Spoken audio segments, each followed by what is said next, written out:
একসময় নূরপুর নামে একটি গ্রাম ছিল পাহাড় ও নদীর মাঝখানে। গ্রামটি ছিল শান্তিপূর্ণ, কিন্তু অভাব অনটন আর কিছু খারাপ অভ্যাস মানুষের মনকে কলুষিত করেছিল। গ্রামের এক কোণে ছোট্ট একটি কুঁড়ে ঘরে বাস করত আলাউদ্দিন ও মিম দম্পতি। তারা অত্যন্ত গরিব হলেও আল্লাভীরু ছিলেন। তাদের 2 মেয়ে আরিশা ও আরোহী ছিল গ্রামের সবার প্রিয়, কারণ তারা বিনয়ী, সাহায্যপ্রবণ এবং সর্বদা সত্য কথা বলত। মিম প্রায় মেয়েদের বলতেন, মা, দুনিয়ায় অভাব থাকলেও আল্লাহর ইবাদতে অভাব রেখো না। নামাজ, রোজা, জাকাত, হজ আর কালিমা, এগুলোই আমাদের জীবনের আসল সম্পদ। আরিশা বড় মেয়ে, বয়স 14, সাহসী ও জ্ঞানপিপাসু। আরোহী ছোট, বয়স 7, মিষ্টি হাসি আর কোমল আচরণে সবার মন জয় করে নিত। তাদের ঘরে তেমন কিছু ছিল না, কয়েকটি পুরনো থালা বাটি, একটি চটের মাদুর আর কোণে রাখা একটি পুরনো কোরআন শরীফ, কিন্তু সেই কোরআনই ছিল তাদের হৃদয়ের শান্তি। গ্রামে ছিল এক কুটনি মহিলা, সবাই তাকে বিলকিসবু বলে ডাকত। বিলকিসবু সারাদিন মানুষের নামে গীবত করে বেড়াত, একে অপরের বিরুদ্ধে লাগিয়ে দিত এবং মিথ্যা রটনা ছড়াত। এতে গ্রামে ঝগড়া বিবাদ বেড়ে যেত, সবার সাথে সবার সম্পর্ক খারাপ হয়ে যেত। একদিন বিলকিসবু বাজারে বসে অন্যদের বলছিল, এই আলাউদ্দিনের মেয়েরা নাকি নিজেদের খুব ধার্মিক ভাবে, আসলে ওরা নাকি গোপনে রাজা আর বাদশার কাছে ধন সম্পদ চাচ্ছে নিজের অবস্থার পরিবর্তনের জন্য। এই মিথ্যা কথা দ্রুত ছড়িয়ে পড়ল পুরো গ্রামে। গ্রামের কিছু মানুষ বিশ্বাসও করল। আরিশা যখন শুনল, সে খুব দুঃখ পেল, কিন্তু রাগ না করে আল্লাহর উপর ভরসা রেখে মধুর কণ্ঠে বলল, আমরা গীবত করব না, আমরা চুপ করব, কারণ আল্লাহ বলেন গীবত করা মৃত ভাইয়ের গোশত খাওয়ার মতো।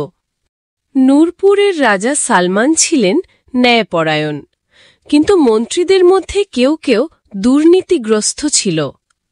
সেনাপতি হাসিম ছিলেন সাহসী যোদ্ধা, আর রানী জয়নাব ছিলেন খুব দয়ালু।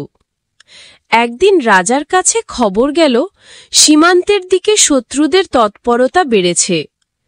রাজা সিদ্ধান্ত নিলেন গ্রামগুলো ঘুরে জনগণের মনোবল বাড়াবেন। আম্মা, আমরা রাজাকে কোরআনের আলোকে ইসলামের দাওয়াত দিতে চাই। যাও মা, সুন্দরভাবে কথা বলবে, সত্য কথা বলবে, আর অহংকার মনে স্থান দেবে না।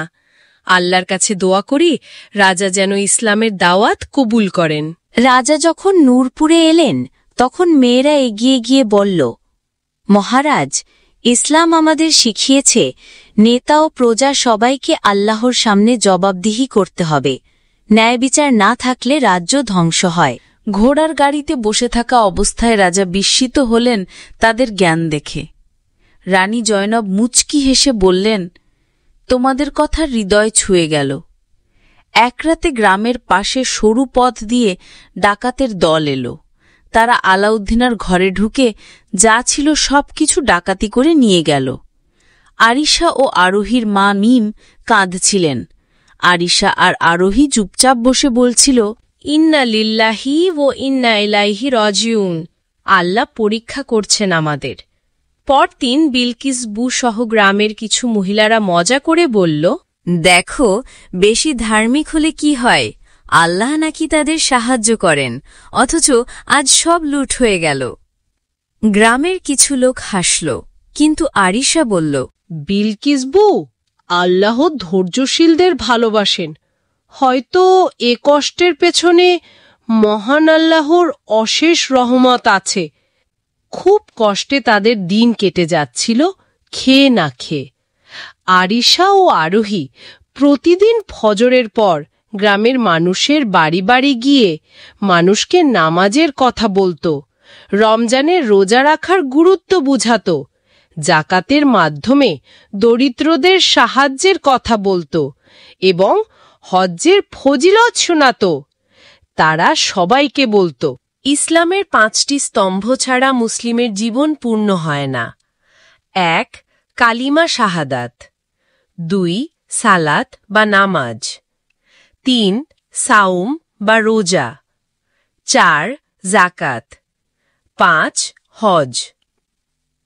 শুরুতে অনেকে পাত্তা দিত না, কিন্তু ধীরে ধীরে কিছু মানুষ ইসলামের পথে প্রভাবিত হল। একদিন খবর এলো শত্রুরা সীমান্ত পেরিয়ে গ্রামে ঢুকে পড়েছে।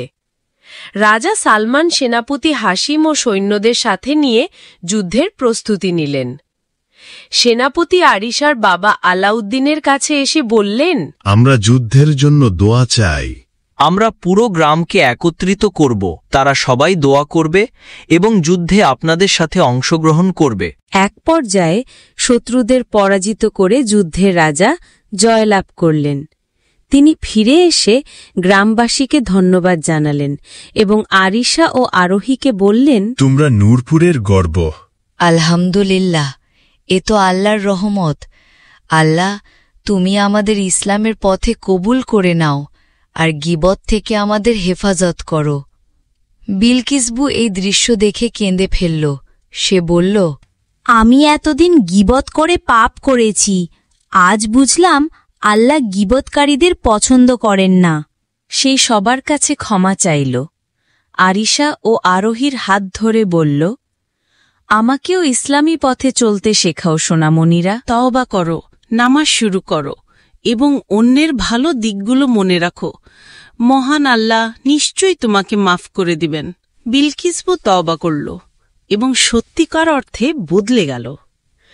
বছর ঘুরে নূরপুরে শান্তি নেমে এলো। আলাউদ্দিনের পরিবার আর গরিব ছিল না, অনেক সম্পদের মালিক হয়ে গেলে।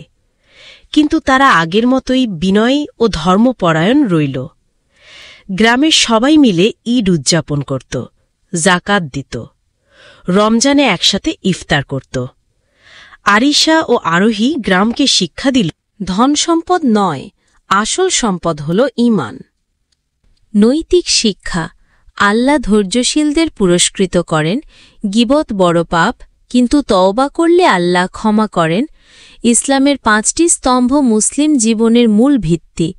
দারিদ্র্য বা সম্পদ উভয় অবস্থায় আল্লাহর ইবাদত অব্যাহত রাখা উচিত।